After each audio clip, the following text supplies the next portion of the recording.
16 साल गैर शादीशुदा बच्ची है। उसके यहाँ एक बच्चे की पैदाइश हुई। 2 लड़के आए हैं, एक के हाथ में पिस्टल है और दूसरा उसी तरह है। पिस्टल के जोर पर लड़की के साथ ज्यादती कर दी है। दोनों ने। जैसे ही बच्चा पैदा हुआ मुलजिम भाग गया गांव से। और जो नानी है, बच्ची की माँ है, वो बच्चे को अब कबूल कर रही है। डॉक्टर ने बाहर आके कहा मुबारक हो, आपके घर बेटा पैदा हुआ है। वालिदा ने कहा केड़ियां मुबारकां दे रही हो स्वानू, मर क्यों नहीं गई मैं इस मुबारक को लेने से पहले। जो लड़की जिसके घर बेटा हुआ उसका क्या रिएक्शन था? कहती मुझे प्यार आता है लेकिन मुझे डर लगता है कि सब इससे नफरत करते हैं तो फिर मुझे भी करनी चाहिए। दुल्हन को बारात से 4 घंटे पहले कत्ल कर दिया। रात के टाइम आया पिस्टल लेके, आके डायरेक्ट उसको फायर मार दिया। दुल्हा रो रहा है, मैं इसके साथ वाली कब्र में लेटूंगा। क्या कभी कोई ऐसा केस देखा जिसमें काला जादू या किसी की बलि चढ़ाने के लिए कत्ल किया हो? अब 4 लोग जो हैं वो नशा करते हैं। उन्होंने एक लड़की को उठाया, नाइट तय की। उसने कहा जी मेरी जो माँ है ना वो काला जादू सीख रही थी, हाल 1 हफ्ता होया मरी नू, मैं भी काला जादू सीखिया है। 4 दोस्त कमरे में गए, 2 ने हाथ और बाजू पकड़े और चौथे ने गर्दन पे छुरी फेरी। यकीन करना मुश्किल है लेकिन पंजाब में कुछ ऐसे वाकयात भी पेश है जो ना सिर्फ चौंका देने वाले हैं बल्कि इंसानियत पर भी सवाल उठाते हैं। आज के पॉडकास्ट में हम बात करेंगे 4 अप्रैल को कसूर में होने वाली उस डांस पार्टी के सच की, और आपको सुनाएंगे एक जाली आमिल बाबा की कहानी जिसने तहमीना शेख पर हमला भी किया, और काले जादू के नाम पर एक लड़की के कत्ल होने का वाकया। ये सब हकाइक सुन के आपका दिल दहल जाएगा लेकिन सच सुनना ज़रूरी है। ये तमाम हकाइक जानने के लिए इस पॉडकास्ट को एंड तक ज़रूर देखें। मैं बहुत मेहनत और तहकीक के बाद आपके लिए ये पॉडकास्ट को लेकर आता हूँ। अगर आप समझते हैं कि मैंने आपको वैल्यूएबल कंटेंट दिया है तो इस पॉडकास्ट को सपोर्ट करें और अभी सुनो डिजिटल को सब्सक्राइब करें। रिसेंटली कसूर में एक वाकया होता है। 16 साल गैर शादीशुदा बच्ची है। उसके यहाँ एक बच्चे की पैदाइश हुई। जो बच्ची की माँ है वो अपनी बेटी को भी मार रही है और जो होने वाला बच्चा है उसे भी अपना नहीं रही। ये पूरा वाकया हुआ क्या था? बहुत अच्छा सवाल है आपका कि वाकया हुआ क्या था। जब हम इस वाक़े की बात करती हैं और इस वाक़े के मुतालिक जब मुझे मुख्तलिफ़ जगहों से इतलात मौसूल हुई कि यहाँ पर जुल्म की इंतहा है, तो मैंने इस वाक़े की तस्दीक की कि क्या वाकई खबर सच्ची है। अक्सर लोग गलत अप्रोच भी कर लेते हैं, मीडिया को ब्लैकमेल करने के लिए भी इस्तेमाल करते हैं। वाकया कुछ इस तरह से था कि एक 16, साढ़े 16 साल, 17 साल पूरी उसकी उम्र नहीं है लड़की की। वो लड़की घर पर अकेली है। वालिदा उसकी अपनी माँ की ताज़ियत करने के लिए पत्तों की जाती हैं, जो कि ज़िंदगी मौत की जंग उन दिनों लड़ रही थी। अब वालिदा मेजॉरिटी, चूँकि ये हैंड टू माउथ लोग होते हैं, इनके पास किराया इन्होंने लगाने के लिए कुछ 10 दफ़ा सोचना है। वालिदा जब उधर जाती थी तो महीने बाद वापस आती थी। घर पर होती थी ये लड़की, जिसकी उम्र मैं आपको बता रही हूँ 17 साल। 7 वाला घर छोड़ के उससे अगला घर, यानी उसी गली के 2-3 घर छोड़ के वहाँ से 2 लड़के आए हैं। एक के हाथ में पिस्टल है और दूसरा उसी तरह है, बाइक के ऊपर। पिस्टल के जोर पर लड़की के साथ ज्यादती कर दी है। दोनों ने। एक पिस्टल लेके खड़ा हुआ है तान के उसके ऊपर, दूसरा उसके साथ ज्यादती कर रहा है। वो चीखी, रोई, दरिंदे ने क्या सुननी थी। ज्यादती करने के बाद वो चला गया और जाते हुए ये कह के गया कि अगर तुमने ये बात किसी को बताई तो तुम्हारी ऐसी की तैसी है, मैं तुम्हारे बाप को कत्ल करूंगा, तुम्हारे भाई को कत्ल करूंगा, तुम्हें भी कत्ल कर दूंगा। लड़की को इतनी चालाक होशियार नहीं थी, घर के अंदर की पली बड़ी लड़की थी, गांव के अंदर से कभी बाहर ही नहीं निकली। वो खौफ खा गई, उसने नहीं बताया। इस बात को जब 2 से 3 माह गुजर गए, फिर जब उसकी बॉडी शेप चेंज होने लगी तो वालिदा जो हैं उन्होंने पूछा भैया तुम्हें क्या हो रहा है, चक्कर आते हैं, बॉडी शेप चेंज हो रही, मामला क्या है? अम्मी मेरी तबीयत बहुत ख़राब है। हॉस्पिटल ले गए। हॉस्पिटल वालों ने कहा कि आपकी बच्ची को 5वां महीना लगा हुआ है, 5th मंथ। ज़ाहिर है माँ थी, इज्जत बचानी थी। माँ ने कहा कि अब इसका क्या हल है, को ख़त्म हो सकता है, अबॉर्शन हो सकता है। डॉक्टर ने कहा टाइम गुजर गया है, ये नहीं हो सकता। मुख्तसरन ये कि 9 माह पूरे हुए, एक अदद बेटा इस दुनिया पर आया, जन्म ले लिया। जैसे ही बच्चा पैदा हुआ मुलजिम भाग गया गांव से। ये मुलजिम एक डेरेदार के, नंबरदार के डेरे के ऊपर काम करता था अरसे दराज से, पुराना मुलाजिम था उनका। नंबरदार ने औरत को बुलाया, उसके बाप को बुलाया, यानी माँ बाप को बुलाया लड़की की तो न्यू डिलीवरी हुई थी, घर से बाहर नहीं निकल सकती थी। उसको कहा निकल जाओ इतना, तुसी तियां दी कमाइयाँ खांदे हो, ये है वो है, फजूल हरकतें, गालम गलोच, जो शायद मैं अभी यहाँ पे बयान नहीं कर सकती, जो उसकी लैंग्वेज थी। गांव से धक्के देके निकाल दिया। घर से धक्के दे के निकाल दिया और ये कहा कि आइंदा शक्ल ना नज़र आए। अब एक लड़की ने बच्चे को जन्म दिया है, वो भागने के काबिल नहीं, चलने के काबिल नहीं, बहरहाल उसको उठाया और किसी के घर में जाके उन्होंने पनाह ली। अब मुलजिम फिर से फ़ोन करके डरा रहा है, धमका रहा है, क्यों बताया तुमने किसी को कि मैंने ये काम किया? कह देती किसी और ने किया, मेरा नाम क्यों लिया? अच्छा, ये बच्चे की पैदाइश के बाद उसने बताया कि कौन मुलजिम है या पहले उसने बता दिया था? ड्यूरिंग प्रेगनेंसी उसने अपनी माँ को बता दिया था, जब टाइम हो गया था कुछ 7वां 8वां महीना। माँ का क्या रिएक्शन था? माँ ने कहा था मैंने मार देना है इसको, मैंने इसको रखना ही नहीं है, इसने हमारी इज्जत रोल दी है, ये है, ये वो है, जो कुछ भी हुआ।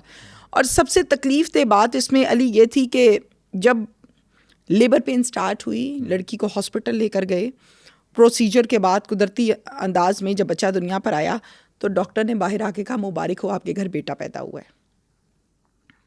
अब वालिदा ने कहा केड़ियां मुबारकां दे रहे हो सानू, मर क्यों नहीं गई मैं इस मुबारक को लेने से पहले? फिर उधर कोहराम बरपा हुआ, फिर माँ धाड़े मार मार के रोई। अब वो ये मुबारक कबूल करने वाली तो नहीं थी, क्या करती? तो वो बड़ा ही एक खौफजदा, एक बड़ा ही दिल दुखाने वाला वाक़या था। मुझ तक पहुंचा, मैंने उसकी तस्दीक की, मामलात को देखा। मैं गई नंबरदार से, मैंने सवाल किया। पहली बात नंबरदार ने कहा कमी लोग गंदे होंदे ने। मैंने कहा कमी लोग किसे कहते हैं, कमी क्या होता है? कहते जी कमी है छोटे लोग होंदे ने काम काज करने वाले। मैंने कहा काम करने वाला कमी नहीं होता, कमी तुम हो जो फजूल बात कर रहे हो। वो वीडियो बहुत ज़्यादा वायरल हुई नंबरदार वाली। एट द एंड एफर्ट का सिला ये मिला कि उनको उनके घर में वापस बिठाया और नंबरदार से ये स्टेटमेंट ली, इस बात पर उसको रजामंद किया कि अब वो मुलजिम जो है जिसने ये गलतकारी की है, हरामकारी की है, वो अब इस लड़की से निकाह करेगा और वो जो 5 मरले की ज़मीन है जो इनको अलॉट की गई थी उसकी डॉक्यूमेंटेशन करके ये इनके नाम करेगा और यहाँ पर उनको रहने देगा, गाँव से निकालेगा नहीं। अल्हम्दुलिल्लाह। और जो लड़का है वो मान गया शादी करने के लिए? लड़का मान गया है, अभी तक पुलिस की हिरासत में है, जैसे बाहर आएगा निकाह करेगा। ऐसे केसेस में पुलिस किस तरह से एक्शन लेती है? पुलिस की सरदर्द सिर्फ मुलजिम पकड़ने की हद तक होती है। ये मुलजिम पकड़ा, उसके बाद पुलिस को याद भी नहीं होना कि ये कौन सा केस था। अगला केस, अगली स्टोरी, अगले मामलात, अगली रेड्स और अगली पुलिस को किस तरह से डील करना है और उन्होंने पुलिस को क्या डील करना है, इस पर काम होता है। जो लड़की जिसके साथ ज्यादती हुई, जिसके घर बेटा हुआ, उसका क्या रिएक्शन था? उसका रिएक्शन ना पॉजिटिव था ना नेगेटिव था। बहुत अच्छा सवाल है। मैंने कहा तुम्हें ये प्यारा लगता है? कहती नहीं। मैंने कहा नहीं लगता? कहती हाँ। मैंने कहा मतलब आपको प्यारा लग रहा है, अच्छा लग रहा है, प्यार आ रहा है, इस पर नहीं आ रहा? कहती मुझे प्यार आता है लेकिन मुझे डर लगता है कि सब इससे नफ़रत करते हैं तो फिर मुझे भी करनी चाहिए। मैंने कहा अब तुमने आगे शादी करनी है? कहती हाँ आगे शादी करनी है। मैंने कहा शौहर को क्या कहोगी कि ये बच्चे की माँ कैसे बन गई तुम? कहती मैं कह दूँगी कि मेरा निकाह हुआ था, फिर मेरी अपने शौहर से नहीं बनी, फिर वहाँ से मेरी डिवोर्स हो गई और अब मैंने तुमसे निकाह कर लिया। मैंने कहा शौहर कहेगा पिछला निकाहनामा लाओ। कहती ये तो मैंने सोचा ही नहीं। अच्छा शादी करने के लिए निकाहनामा होता है? इतनी मासूम है वो लड़की। तो माँ ने उसकी खूब फेंटी लगाई है, ड्यूरिंग प्रेगनेंसी भी लगाई है, डिलीवर होने के बाद भी धक्के शक्के पड़े हैं। बच्चे के कपड़े नहीं खरीदे। जो दुनिया पे बच्चा आया है, जाहिर है जब न्यूली बॉर्न बेबी कोई होता है उसकी शॉपिंग होती है। उस बच्चे के कपड़े किसी ने नहीं खरीदे, किसी ने कोई दे दी, किसी ने कोई शर्ट दे दी। इस तरह से वो बच्चा पल रहा है। तो मुझे बहुत तरस आया उस बच्चे पर कि ये क्या बेचारे का क्या कसूर है। बच्चे का क्या कसूर है? उसकी माँ का क्या बच्चे का क्या कसूर है, माँ का क्या कसूर है, उस शख्स का कसूर है जिसकी वजह से ये सब कुछ हुआ। लेकिन ज़िंदगियाँ आप देखें ना कितनी बर्बाद हो गई। माँ बेचारी किसी को मुँह नहीं दिखा सकती, बाप मुँह नहीं दिखा सकता, जिसने बच्चे को जन्म दिया वो लड़की मुँह नहीं दिखा सकती। उस बच्चे की ज़िंदगी बर्बाद हो गई पूरी, जिसको सारी ज़िंदगी लोग कहेंगे और हराम का बच्चा है। गाली है ना, एक तोहमत है एक। और जो नानी है, बच्ची की माँ है, वो बच्चे को अब कबूल कर रही है? बिल्कुल कबूल नहीं कर रही। कह रही मुझे एक नज़र नहीं अच्छा लगता, ये मार दो इसको, फेंक दो इसको, धक्का दे दो इसको, घर से बाहर निकाल दो। ये उसका रिस्पांस है। बिल्कुल कबूल नहीं कर रही। अब चूंकि बच्चा है, छोटा है, चल तो वो सकता नहीं है, या उसको आप थप्पड़ भी मार लें अगर, अव्वल तो बिल्कुल ऐसा नहीं, तो उसको क्या पता है कि मेरे साथ कौन क्या कर रहा है। मैंने बड़े ऐसे केसेस किए हैं जिसमें नाजायज़ औलाद को लोग कुएं में फेंक देते हैं। आपको याद होगा मैंने एक प्रोग्राम किया था झंग में, एक लड़की को इसी तरह से प्रेगनेंसी हो गई थी, बच्चे को जन्म दिया और जन्म देने के बाद वो बच्चे को ले के फटाफट गोद में वहाँ से निकली और जाके पास ही एक कुआं था, कुएं के अंदर फेंका और वापस चले गई घर। मैंने ऐसे केसेस भी देखे। तो ये अल्लाह का शुक्र है कि इसकी जान बच गई है बच्चे की। आपने जो बच्ची की माँ है उसको समझाने की कोशिश की? मैंने बच्ची की माँ को बहुत समझाया। मैंने कहा जी आपकी उम्र बड़ी है, आप मैच्योर हैं और आप बड़ों वाला फ़ैसला करें। आप ये बात ना करें कि मैंने मार देना है, जला देना है, घर से निकाल देना है, धक्का दे देना है, गला दबा देना है। अब एक गले पड़ गया ढोल बजाएं, गले पड़ा ढोल बजाना ही पड़ता है, वो गले में पड़ गया तो बस फिर आपने बजाना है उसको। अब आप इस बच्चे को किसी बे औलाद के हाथ दे दें जिसके यहाँ औलाद नहीं है, वो कदर करेगा इसकी, और फिर उसी लड़के के साथ इसका निकाह कर दें, तो एग्री तो हो गई थी, समझ भी गई थी। 70% इस बात पे अमल हो चुका है, इंशाल्लाह 30% रह गया। अगले केस पे चलते हैं। 4 अप्रैल को एक वीडियो हम देखते हैं किसी पुलिस स्टेशन की कसूर के, और वहाँ पर कुछ लड़कियाँ वीडियो के अंदर आती हैं जिनकी ज़बरदस्ती वीडियो बनाई जा रही है। कहते हैं कि कसूर में कोई डांस पार्टी थी। उस डांस पार्टी का सच क्या है? उस डांस पार्टी का सच ये है कि किसी भी इलाका में जब कोई गैर कानूनी काम होता है तो पुलिस को ये इख्तियार हासिल है कि वो उस गैर कानूनी काम को बंद भी करवाए और वहाँ पर रेड भी करे और गैर कानूनी अमल करने वालों को गिरफ्तार भी करे। ये तो लिखी पड़ी बात है जी। अब हम स्पेसिफिकली बात कर लेते हैं कसूर की। SHO साहब वहाँ पर गए अपनी टीम के हमरा और जाकर उन्होंने वहाँ पर रेड किया। एक सदीक इनके साथ सब इंस्पेक्टर है वो गया, थाने का एक मुहर्रर है वो गया, और भी लोग गए और कुछ कांस्टेबल्स गए। नॉर्मली जब भी रेड की जाती है वो चीज़ों के मुताबिक उतनी नफरी लेकर जाते हैं और फिर रेड करते हैं। इसको रेड किया, 25 से 30 लड़कियाँ हैं, 25 से 30 ही आदमी बताए जा रहे हैं, लड़के बताए जा रहे हैं। SHO साहब ने रेड की अपनी टीम के हमरा। अब टीम के अंदर से जो सदीक है उसने खड़े होकर बाकायदा लड़कियों की वीडियो बनानी शुरू कर ज़बरदस्ती। और वो वीडियो टिकटॉक पे, ये तो टिकटॉक का तो वैसे ही बेड़ा गर्क होने वाला है, मुझे नज़र आ रहा है, जो लोगों की ज़िंदगियां ख़राब कर रहे हैं। उस टिकटॉक के ऊपर वीडियोस अपलोड की, मिनटों में वायरल हुई, घंटों में वायरल हुई। अब मुझे बताइए, डांस पार्टी कोई नेक अमल तो नहीं है ना, डांस पार्टी कोई अच्छी बात तो नहीं है। अब मैं किसी को कहूँ मैं डांस पार्टी पे जा रही हूँ, मैं तो मर जाऊंगी ये कहते हुए, क्योंकि ये काम ही गलत है, ऐसा होता ही नहीं। अब वो लड़कियां जो डांस पार्टी पे आई हैं, पता नहीं घर से छुप के गई हैं, बता कर गई हैं, दोस्तों का कह के गई हैं, कहाँ कह कर गई हैं, वो वीडियोज़ उनकी फैमिलीज तक पहुँची, फिर क्या क्या कोहराम बरपा हुए। उसमें SHO साहब को नौकरी से बर्खास्त किया गया, सब इंस्पेक्टर सदीक जिसने वीडियो बनाई नौकरी से बर्खास्त किया गया, मुहर्रर को किया गया, कुछ पैसे इनको फ़ाइन किए गए। लेकिन मुझे ऐसा लगता है कि जिसकी गलती थी ना उसको बर्खास्त करना चाहिए था, जिसकी गलती नहीं थी उसको बर्खास्त नहीं करना चाहिए था। इतनी शफाफियत बाकी कामों में भी दिखाया करें ना, सिर्फ एक काम में ना दिखाया करें। अच्छा, एक लड़की जिसका बयान मैंने सुना भी सोशल मीडिया पे काफ़ी वायरल है, वो कहती है कि वहाँ पर कोई कमर्शियल इवेंट था, डीजे वगैरह आए हुए थे, कॉन्सर्ट टाइप कुछ था। देखिए, मैं अगेन कह रही हूँ, डांस पार्टी पाकिस्तान में कोई अलाउ नहीं है। डीजे और चीज़ है, सॉन्ग्स लग गए, मेहंदी का फंक्शन, शादी का फंक्शन, बर्थडे का फंक्शन। कॉन्सर्ट में फिर लड़कियों को छुपना क्यों पड़ रहा है?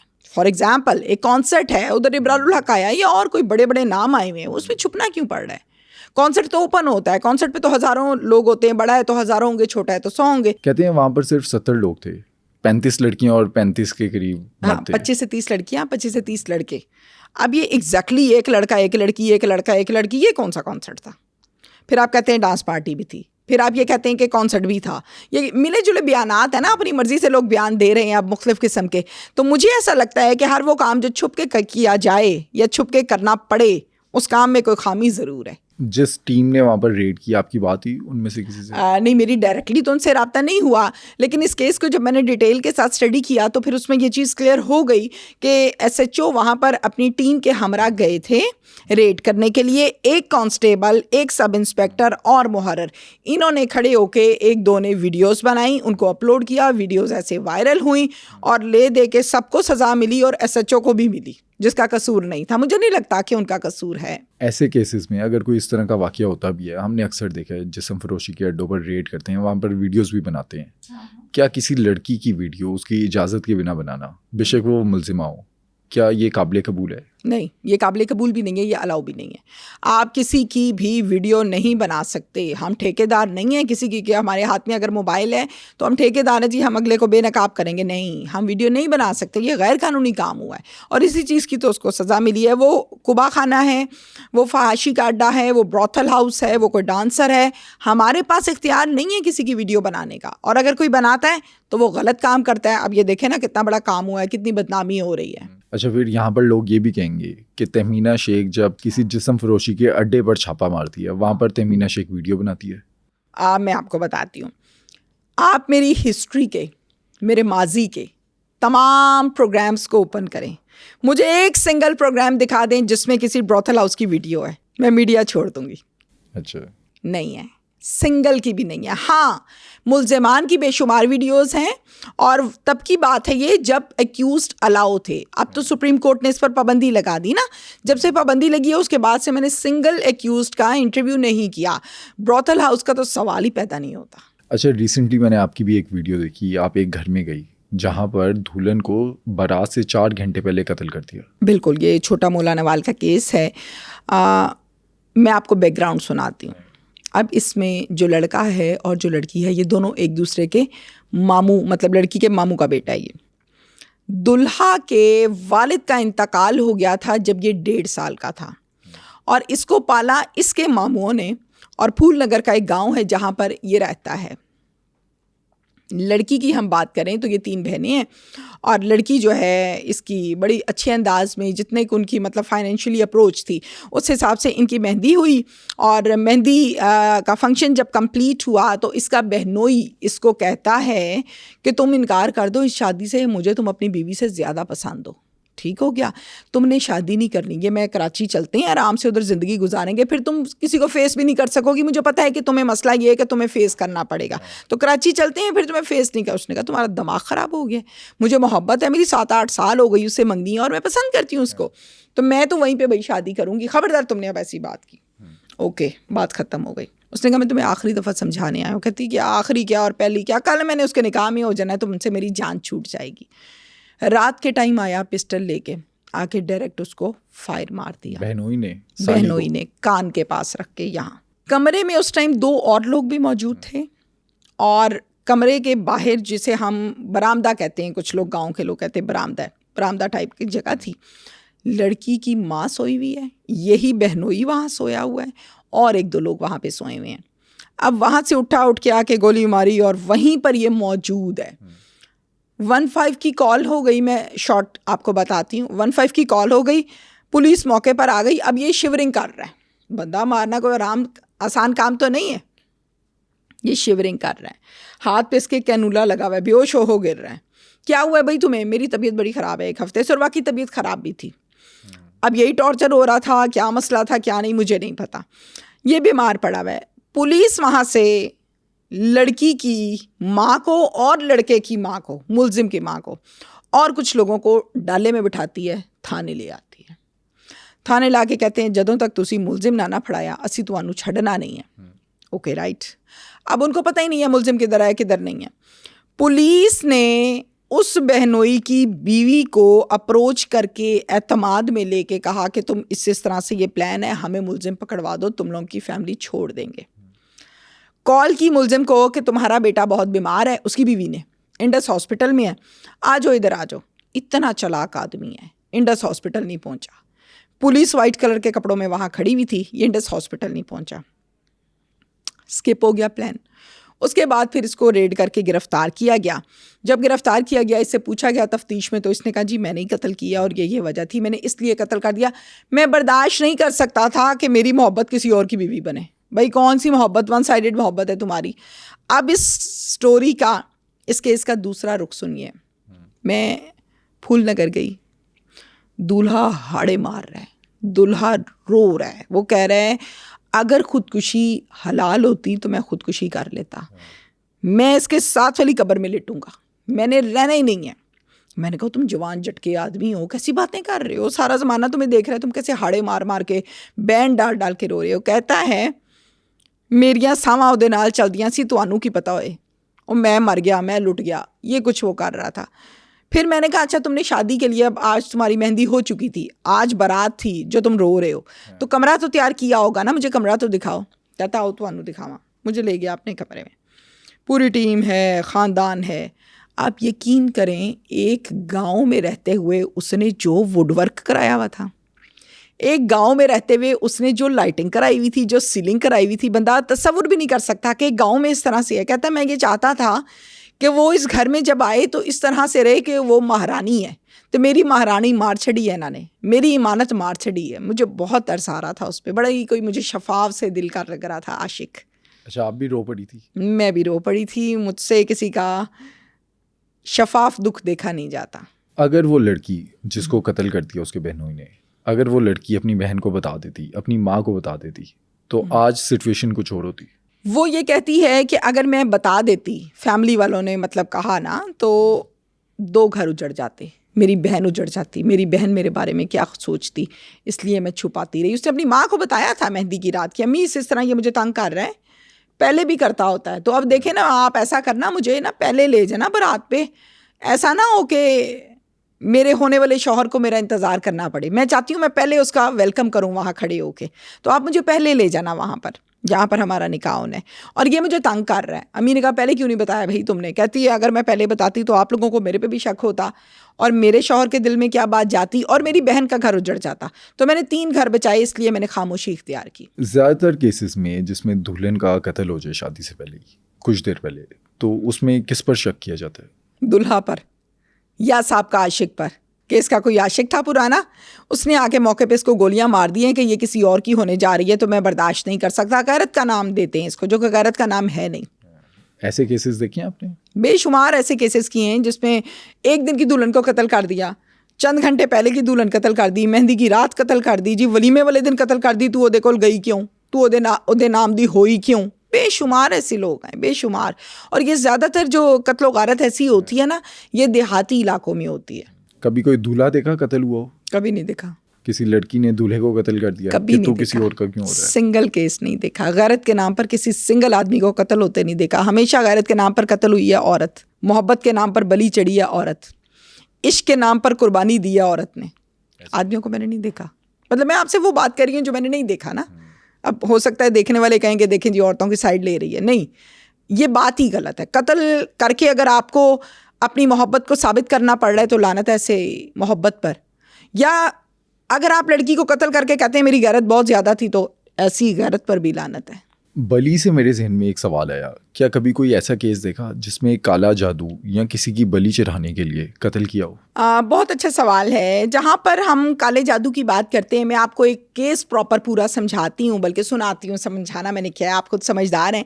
मैं आपको केस पूरा पोर्ट्रेट कर देती हूँ कि हुआ क्या था। लाहौर में 4 मुलजिम ऐसे हरबंसपुरा के इलाका में पुलिस की हिरासत में आए जो कि आइस एडिक्टेड थे, रज के आइस पीते थे, रज के गलत काम करते थे। ज़ाहिर है नशा करने वाला बंदा अच्छे काम तो नहीं करता ना, गलत काम ही करता है। और आइस एक महंगा नशा है। अब आइस एक ऐसा नशा है जिससे आपके जहन में सिर्फ और सिर्फ नेगेटिविटी आती है। मैंने जितने आइस एडिक्टेड मुल्ज़िमान के इंटरव्यूज़ किए, अब वो बैठा देख रहा है, उसको नींद नहीं आती, वो 24-24 घंटे 2-2 3-3 दिन जागता रहता है, ना वो थकता है ना वो हटता है, बस जिस काम पे लग गया वो लग गया। अब उसके जहन में आ गया है कि ये सामने खड़ा जो बंदा है XYZ, ये मेरे खिलाफ है, मैंने इसको मारना है, बस फिर उसने मार के ही हटना है। ये आइस के साइड इफ़ेक्ट्स हैं जो मैं आपको बता रही हूँ। जितने मैंने प्रोग्राम्स किए, एक नवा कोच में मैंने प्रोग्राम किया, आइस पीता था, घर से निकला, क्या है जी, मैं गली से जा रहा हूँ, ये मेरे रास्ते में क्यों खड़ा है, ठा। अगले मोड़ पे ये क्यों खड़ा है इधर, इसको नहीं पता मैंने गुजरना है, ठा। 4 लोगों को कत्ल किया।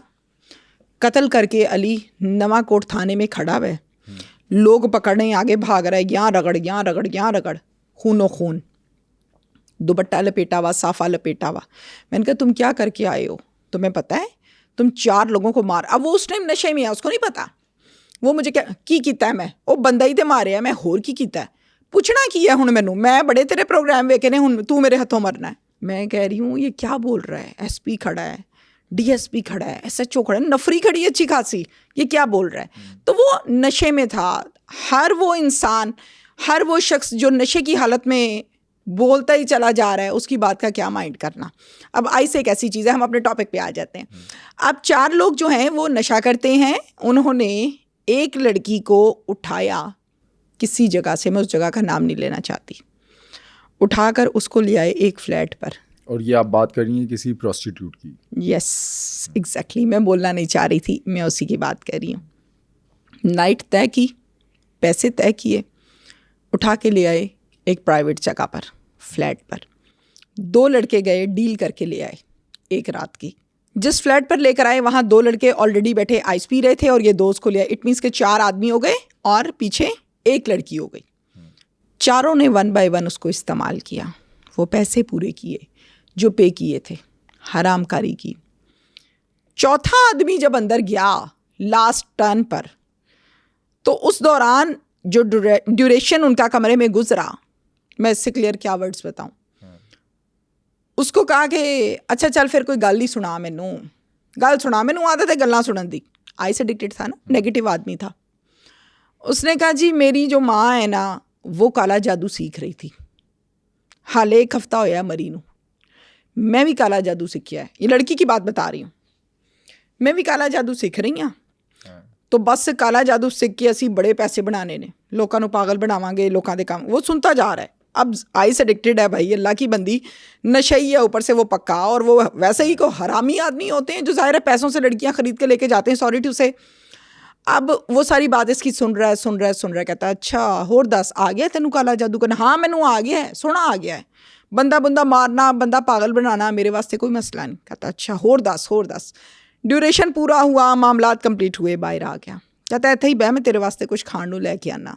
कहती हाँ ठीक है। ये बड़ा अच्छा लड़का था, ये सबसे अच्छा था, बाकी 3 तो अच्छे नहीं थे, उन्होंने तो चाय भी नहीं पूछी मुझे। बाहर आ गया, सीधा गया अपने ज़ाती घर पे। ये तो फ्लैट की बात बता रही हूँ आपको। अपने ज़ाती घर पे गया, छुरी उठाई किचन से, उसको तेज़ किया, तेज़ करके हाथ में पकड़ी हुई है क्योंकि आइस पी हुई है, होश तो ठिकाने नहीं है। दोबारा फ्लैट में आया। बाकी दोस्तों ने कहा ये कहाँ जा रही हो इतने गुस्से में तुम? हालांकि हैं वो भी नशई। ये इतने गुस्से में कहा जी छुरी कितने लैके चलना है, बस साडा काम पूरा हो गया, असी पैसे दे के लैके आए सी, असी याशी कर लिया, उन्हें असी इनू खिड़की तो बाहर सुट देना, दरवाजे से नहीं निकालना, खिड़की तो बाहर सुट देना। कहते तुहानू नहीं पता इन्हें ना काला जादू किया साढ़े 4 ते, इस वजह तो असी ये नाल काम किया, नहीं तो असी नहीं सी करना, असी तो बहुत चंगे लोग हाँ। ये मैं आपको उनकी लैंग्वेज में सुना रही हूँ, ठीक है। अच्छा तो ये हम पर आइंदा भी काला जादू करेगी, लिहाजा इसको कत्ल कर देते हैं, आ जाओ मेरे साथ मिलो। मेरी माँ भी काले जादू से मर गई थी। अब कड़ियाँ देखें ना कहाँ से कहाँ मिल रही हैं। वो शख्स जो हरामकारी कर रहा है वो कहता है जी मेरी माँ पे काला जादू हुआ था, वो मर गई। अब उसके दिल में ये नफरत थी कि मेरी माँ मर गया, वो पता नहीं कितने साल पुरानी मरी थी। लेकिन आइस ने क्या करवाया, ये कहा कि शायद इसने मेरे पे भी काला जादू किया, मैंने इसके साथ गलत काम किया। भाई उससे पहले तुम हाजी थे, नमाजी थे, नमाजें पढ़ते थे, यही काम ही कर रहे हो ना तुम। बहरहाल 4 दोस्त कमरे में गए, 2 ने हाथ और बाजू पकड़े और चौथे ने गर्दन पे छुरी फेरी, ज़िबा किया, चले गए। फिर उसके बाद फरार। उसकी लाश को गाड़ी में डाला। हरबंसपुरा का एक कब्रिस्तान है बहुत बड़ा, वहाँ पर लाश फेंकी और फरार। सुबह में जब लोगों का आना जाना हुआ, लोगों ने देखा लाश पड़ी हुई, गोरकंद ने 15 को कॉल की, पुलिस आ गई। अब कब्रिस्तान में कैमरे नहीं होते। पुलिस ने पूछा गोरकंद को कोई आया गया, यहाँ पे क्या चक्कर है, किसने मार दिया? तो उसने कहा सर हमें नहीं पता, यहाँ पे लाश पड़ी थी, मैंने आपको कॉल कर दी। कितने जनाजे आ जाए, कितने लोगों की कब्रें बनाई जी, इतने लोगों की। इस बंदी को जानते हो नहीं, इस बंदी को नहीं जानते। मुतलका पुलिस स्टेशन को छाना गया, वहाँ पर कोई अगवा की FIR नहीं, कोई कंप्लेन नहीं है, गुमशुदगी को कुछ नहीं है। अब कैसे पता लगाएं कि चक्कर क्या है, किसके साथ है? उस लड़की का फ़ोन उसके पास पड़ा था, जेब शेब थी, कहीं कपड़ों की कोई जेब होगी, वो निकाला, नंबर निकाला, नंबर से कॉल की तो उसकी माँ इस दुनिया पे नहीं थी, उस प्रॉस्टिट्यूट की, और उसका बाप कभी किसी ट्रक पर कभी किसी ट्रक पर होता था। ये लड़की अकेली थी और इसको दादी पाल रही थी। इसकी उम्र बमुश्किल 14, 15, 16 साल इस तरह से थी, छोटी एज थी। दादी को कॉल किया, दादी से रब्ता किया, पुलिस दादी के घर गई, पूछा हाँ जी क्या मामला बना है, आपकी बच्ची कहाँ है? उसने कहा जी हमारी बच्ची तो घर से कुछ 4 दिन हो गए गई हुई है। तो पुलिस ने कहा आपने गुमशुदगी की रिपोर्ट क्यों नहीं लिखाई या अगवा का पर्चा क्यों नहीं दर्ज कराया? तो जवाब आया वो इसलिए नहीं कराया क्योंकि इहदी आदत है रातां नूं घर नहीं आंदी हुंदी, तो सानू टेंशन नहीं होती, साड़ी बच्ची बड़ी चंगी है। पुलिस ने पूछा चंगी है मतलब वो रात को घर नहीं आती, आप कहते हैं चंगी है? तो दादी कहती है कि ये अपनी बहन के घर चले जाती थी, तो मुझे लगा कि ये अपनी बहन के घर ही गई होगी, इसलिए मैंने कहा खुद ही आ जाएगी। और बाप को भी नहीं पता? बाप तो बेचारा 2-2 महीने घर ही नहीं आता था, जिस भी ट्रक पर ड्राइवरी करता था वहीं सो जाता था, वहीं रहता था। तो हर वो औलाद जिसके वारिसान, जिसके माँ और बाप अपनी औलाद पर तवज्जो ना दें, वो औलाद ख़राब हो जाती है। बहुत कम केसेस हैं जिसमें राह रास्त पर रहे, सीधे ट्रैक पर रहे, औलाद ख़राब हो जाती है। वो जो लड़की थी कोई ब्रोथल हाउस उसे मैनेज करता था या इंडिपेंडेंट थी? अरे ब्रोथल हाउस में वो कॉन्ट्रैक्ट करके बैठी थी कि मुझे जो भी पैसे आएंगे उसमें से कुछ हिस्सा मुझे भी दिया जाएगा, मुझे कपड़े लेने का बड़ा शौक़ है, तो वो उन पैसों से कपड़े लेती थी। पुलिस ने मुल्जिमान को कैसे पकड़ा? पुलिस ने मुल्जिमान को, लड़की की जो लोकेशन थी जाहिर है वो आई, फिर लास्ट कॉल किसकी थी, CDR चेक की। जब CDR को चेक किया गया तो CDR में नंबर था इन्हीं लोगों का लास्ट। तो फिर पुलिस ने इनको रेड करके पकड़ा। रेड करके जब पुलिस ने पकड़ा और लड़की की सैम्पलिंग्स जब की गई, जहाँ से गला काटा गया वहाँ से फोरेंसिक वालों ने फिंगरप्रिंट्स लिए, कपड़ों से फिंगरप्रिंट्स लिए, तो वो जो फिंगरप्रिंट्स हैं वो मुल्जिमान के साथ मैच हुए और केस जो है वो क्रिस्टल क्लियर हुआ कि येस दे आर एक्यूज्ड। अभी आप नशे की बात कर रही हैं और बता भी रही हैं कि किस तरह से मुल्जिमान नशे की हालत में बिहेव करते हैं। कभी आपके साथ हुआ कि नशे की हालत में किसी ने आप पर तशद्दुद करने की कोशिश की हो, आपसे बदतमीज़ी करने की कोशिश की हो? मुझ पर तशद्दुद कभी भी नहीं किया गया, और जहाँ पर मेरे हाथ उठाने की बात आए तो मुझे फील्ड में ये कहा जाता है कि हाथ उठाना तो बड़ी दूर की बात है, मुंह से गोलियां मारती है, सॉरी टू से। तो जाहिर है वो इन्वेस्टिगेशन कर करके चीज़ों की समझ आ जाती है कि ये इंसान आपको बेवकूफ़ बना रहा है, सच्ची बात बता रहा है, झूठी बात एक आम इंसान को आ जाती है। तो मैंने तो डेली के 3 केस देखने होते हैं, तो मुझे कैसे नहीं समझ आएगी। तो मारना मराने की ज़रूरत नहीं पड़ती। अगर आप रिवायती अंदाज को छोड़ के टेक्निकली अंदाज से किसी से कुछ पूछें तो मैं कहती हूँ 3 मिनट बहुत होते हैं पूरी स्टोरी सुनने के लिए और समझने के लिए। रिसेंट जो मैंने आपकी वीडियो भी देखी, जो हमारा आज का पहला केस भी था, नंबरदार से आप जैसे बात कर रही हैं कि चुप कर, खामोश हो जा, ऐसे ना बोल, ऊंची आवाज़ में ना बोल, लोग कंट्रोल कैसे कर लेते हैं अपने आप को? वो तो आप पर हाथ उठा सकता था वहाँ पर। हाथ उठा के जाता तो जाता किधर? अगर वो हाथ ही उठा लेता फिर मेरे में, एक एंकर में और एक आम लड़की में क्या फ़र्क रह गया? मैंने अपनी वीडियो में कभी भी गाली का इस्तेमाल नहीं किया, हाथ का इस्तेमाल नहीं किया, मारने का इस्तेमाल नहीं किया। अल्फाज और बोलने का हक मुझे हासिल है, मेरी नौकरी ही बोलना है, ठीक है। अब वो एक शख्स, हमारे माशरे का ये तासुर है कि हमारे यहाँ, हमारे माशरे में ये कहते हैं कि औरत ने आवाज़ ऊंची क्यों निकाली, औरत कैसे बोली, औरत क्यों बोली, ये एक माशरे का कॉन्सेप्ट है हमारा। अब एक औरत एक आदमी की जाके तफ्तीश करे और पूछे हाँ भाई तुमने इसको निकाला क्यों गांव से, तो आदमी ने तो कहना है तेरी ऐसी की तैसी बोली क्यों। अब उसने डायरेक्ट ये मुझे नहीं कह पा रहा क्योंकि मेरे साथ जाहिर है पुलिस है, लोग हैं, मामलात हैं, एक स्क्वाड है, एक पूरी टीम है ऑफिस की। अब वो क्या करेगा, मेरी आवाज़ को दबाने के लिए, मर्द है, आवाज़ भारी है, जानदार है, असाब मजबूत है, और ऊंची बोलेगा और ऊंची बोलेगा। तो ऊंची आवाज़ करना, इसका मतलब ये होता है कि आपके अंदर खोट है, आप औरत की आवाज़ को दबा रहे हैं। तो मैंने कहा तुमने ऊंची नहीं बोलना, चुप कर जाओ, पहले फिर बात करेंगे। तो वो मैं उसको खामोश करवा रही हूँ। अच्छा, कभी आपने किसी जाली पीर फकीर, आमिल बाबा, उनको बेनकाब किया? बेशुमार ऐसे केसेस माशरे में होते हैं, लेकिन जिसको मैंने बेनकाब किया वो सुन लीजिए। झंग में एक बड़ा मशहूर बाबा है। अब बाबे के मुरीदैन कहते हैं बाबा जी की तरफ कमर नहीं करनी, गुस्ताखी हो जाएगी, ओहो अल्लाह नाराज़ हो जाएगा, नुकसान हो जाएगा। मुझे हर वो काम जो बड़े अनोखा होना मुझे बड़ा अच्छा लगता है, मैं कहती हूँ मैं इसको करूँगी। एक अल्लाह मियाँ ने कुदरती तौर पे ये चीज़ अंदर डाली हुई है, बाय बर्थ कह लीजिए।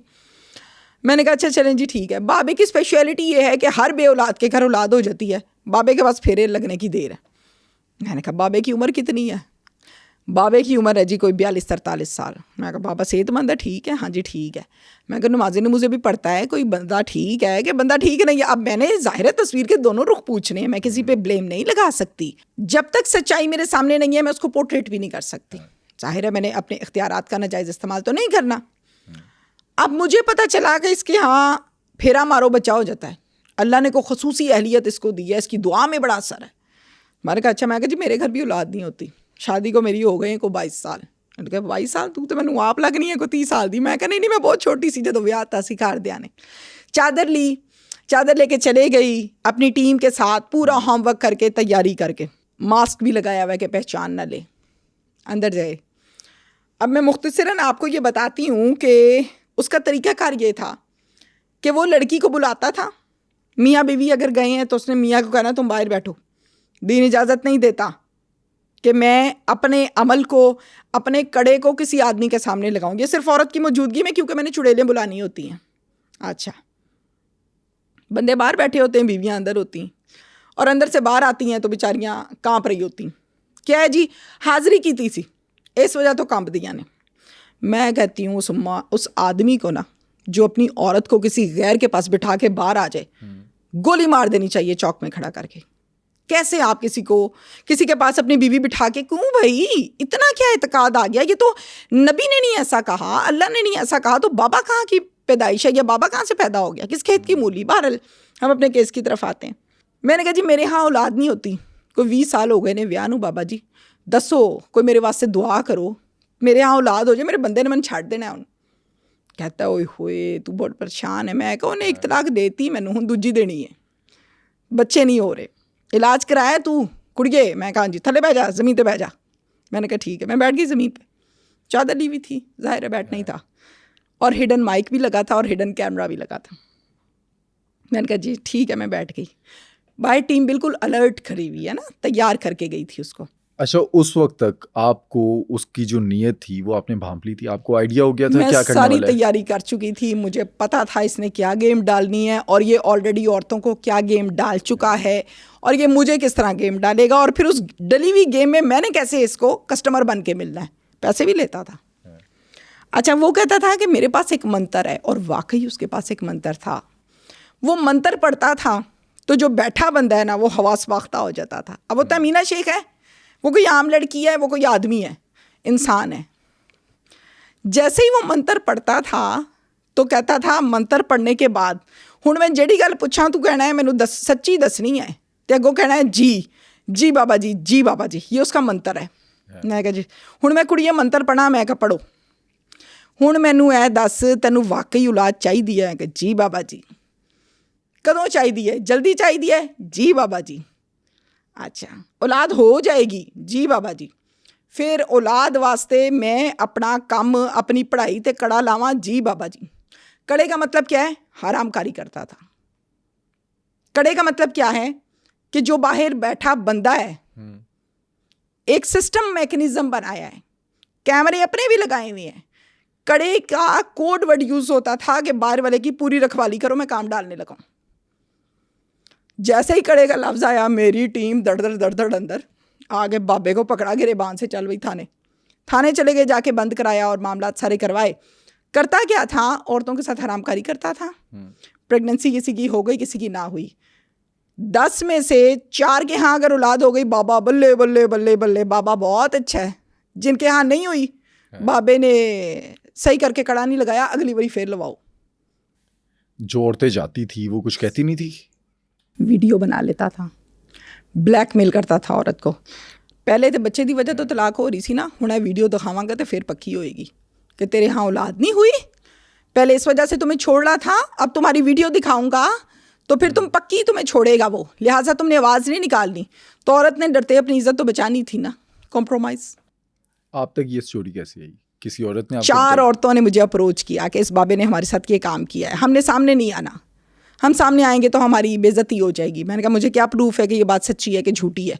वो मेरी एक और जानने वाली है, वो उसके पास जा रही है। मैंने कहा वो जब जाए, वो ऐसी बात करे, वो सब कुछ करे, तो मुझे प्रूफ के साथ चाहिए। कुछ प्रूफ मेरे पास आए, फिर मैंने उस पर काम किया। फिर 6वीं कस्टमर मैं थी उसकी, और फिर मैंने उसको पकड़ लिया, अपना काम कर लिया। ऐसे जो होते हैं आमिल बाबा, उनके बड़े मुरीद होते हैं, तो आपको कोई प्रॉब्लम नहीं है? लोगों ने यकीन कर लिया?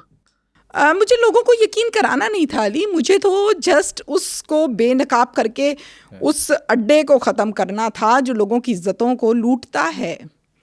उस पॉइंट को बंद करना था जो किसी नाउमीद को उम्मीद दिलाता है गलत काम करके।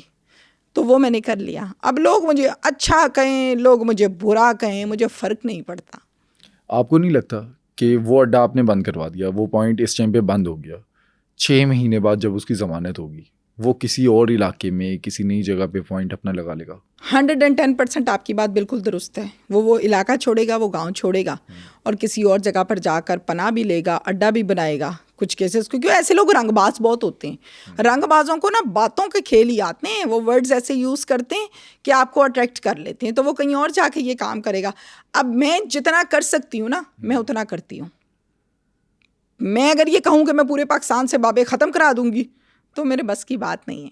रिसेंटली हाफजाबाद की एक स्टोरी वायरल हो रही है जिसमें 8 बच्चों ने कुत्ता मार दवाई खा ली है।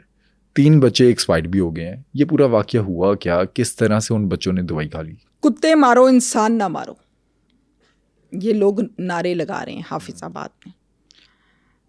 एक कुत्ता मार मुहिम अगर आपने चलाई है तो वो 2 से 3 इदारों से मिलकर चलती है। सेंट्री वर्कर मरे हुए कुत्ते को उठाने का इख्तियार रखता है, डॉक्टर डंगर डॉक्टर वो दवाई प्रोवाइड करता है, इंस्पेक्टर करता है लिखत पढ़त के साथ, फिर उस दवाई को मिठाई में किसी चीज़ में मिक्स किया जाता है और फिर वो खिलाई जाती है। जैसे ही कुत्ता मौके पे मर जाता है, सेंट्री वर्कर आता है, कुत्ते को उठाता है, जमा कराता है, कितने कुत्ते मारे उतना इनको शाबाशी मिलती है, ज़रा नौकरी है उनकी भाई। अब अगर डॉक्टर आज का काम आप आज कर रहे हैं ना, अगर आप कल का काम आज इसी चक्कर में ख़त्म कर दें कि इसी घंटे में मैं काम ख़त्म कर दूं, कल मैंने ड्यूटी पे ही नहीं आना, तो गलती किसकी है? डॉक्टर की है। डंगर डॉक्टर ने वो दवाई ऑलरेडी अगले 2 से 3 दिन की एडवांस में एक रिक्शा ड्राइवर को दी, लै यार चला जा, मैं छुट्टी ते चलना वा, हुण तू इनू बर्फी च मिक्स कर ते बाद चो दे दें, जाके खिला दें, ते कुत्ते चुक भी लें, तेरी बल्ले बल्ले कर दियांगा। राइट, उसको दवाई दी, बर्फ़ी में मिक्स हुई, बर्फ़ी का डिब्बा रिक्शे की बैक की जो सीट है उसके नीचे पड़ा था, और वो क्रिश्चियन है रिक्शा ड्राइवर। ये क्रिश्चियन कम्युनिटी में हुआ ना, हाफिज़ाबाद में क्रिश्चियन कॉलोनी है, वहाँ पर सारी क्रिश्चियन कम्युनिटी रहती है, वहाँ का ये वो हुआ है जो आप पूछ रहे हैं। बच्चे आए, उन्होंने वहाँ से मिठाई निकाली और खा ली। 8 बच्चों ने मिठाई खाई जो गली में खेल रहे हैं, बच्चे जो खेलते हैं। 3 बच्चे जैसे ही दवाई खाई है गोल गोल घूमने लग गए, शिवरिंग हो रही है, हाथ पैर टेढ़े हो रहे हैं। क्या हो गया बच्चों, क्या हो गया? तुम लोगों को कोई पता नहीं, बच्चे को समझ ही कुछ नहीं आ रही, वो कहाँ भी जा रहा है, गोल गोल घूम रहा है।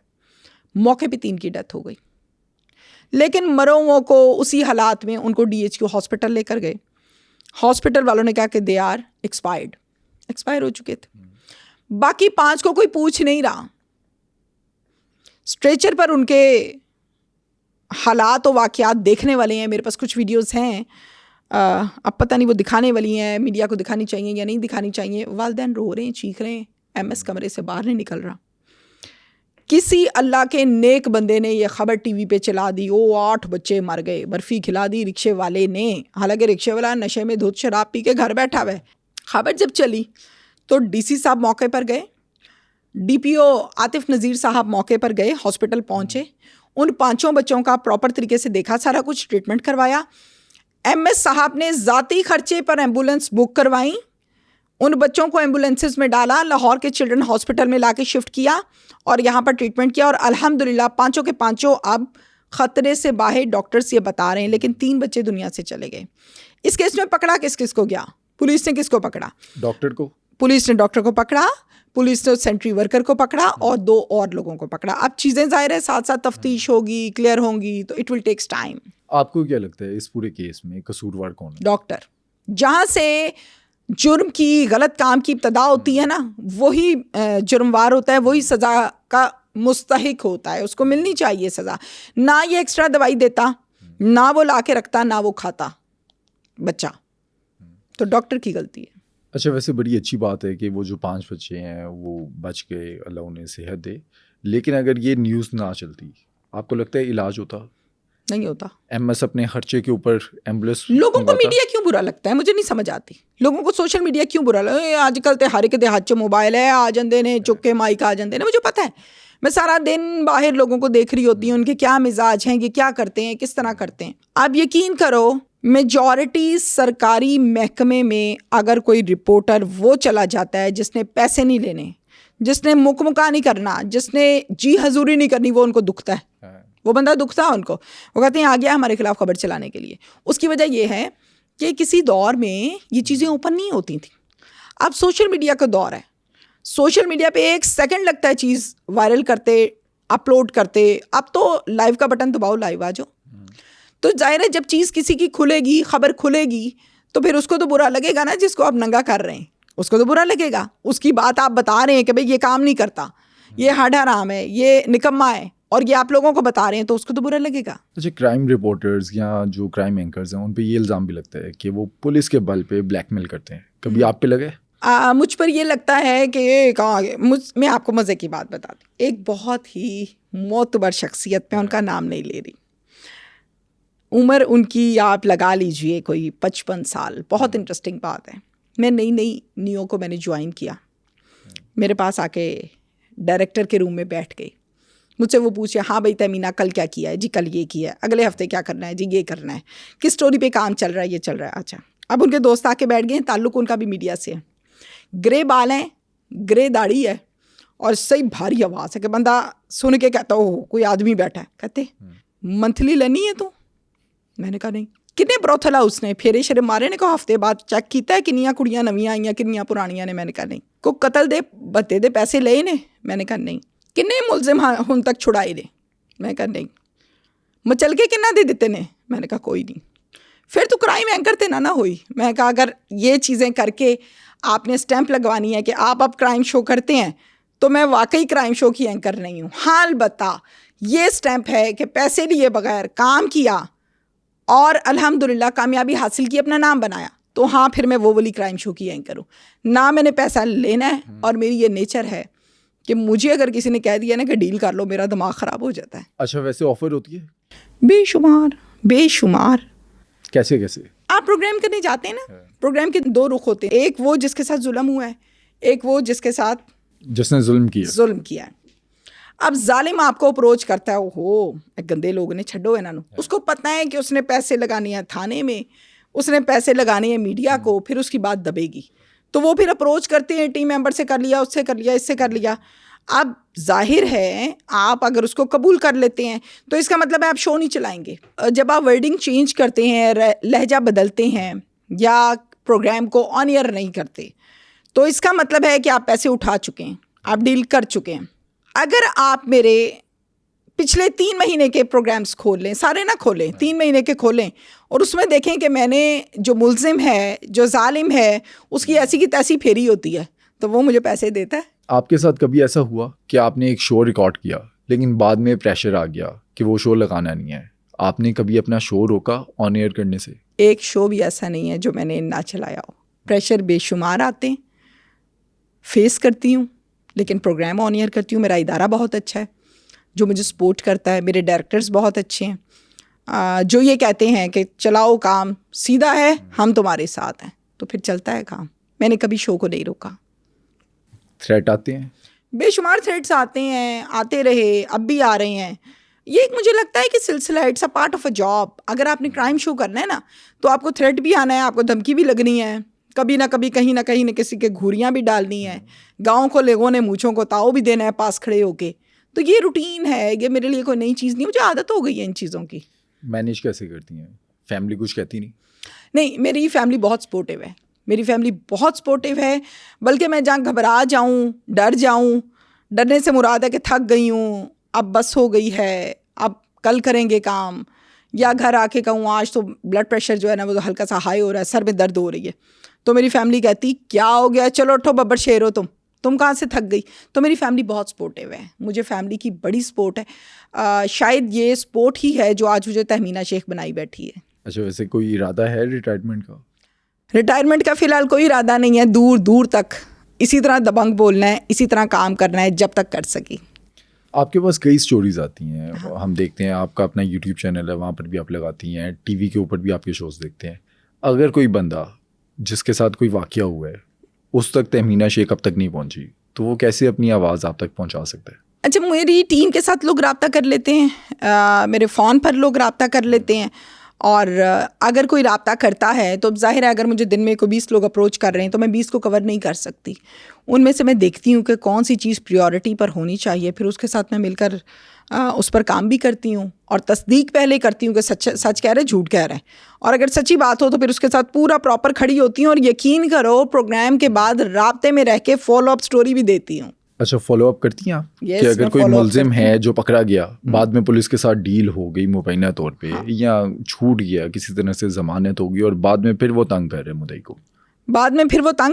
को, तो तमीना शेख फिर वहाँ पर मौजूद है। आपने देखा है मैंने जो ये प्रोग्राम किया है नंबरदार का, तो मैंने उसको कहा, मैंने कहा मैं 10 दिन बाद फिर आ जाना है थे। कहता नहीं तुसी ना आना, मैं हुण इन्हां दा निकाह करावांगा। अच्छा, आप जाती हैं? कोई इस तरह का हुआ केस कि आपको हाँ, जाना मैं पड़ा? फॉलो अप करती हूँ बाकायदा, जहाँ पे मुझे लगे कि ये जो जुल्म था वो शायद 15 दिन के लिए रुका और अब फिर शुरू हो गया है, तो फिर मैं वहाँ पर जाती हूँ और जाके प्रॉपर प्रोग्राम कंप्लीट करके रिकॉर्ड करके आती हूँ, उसको ऑन एयर भी करती हूँ।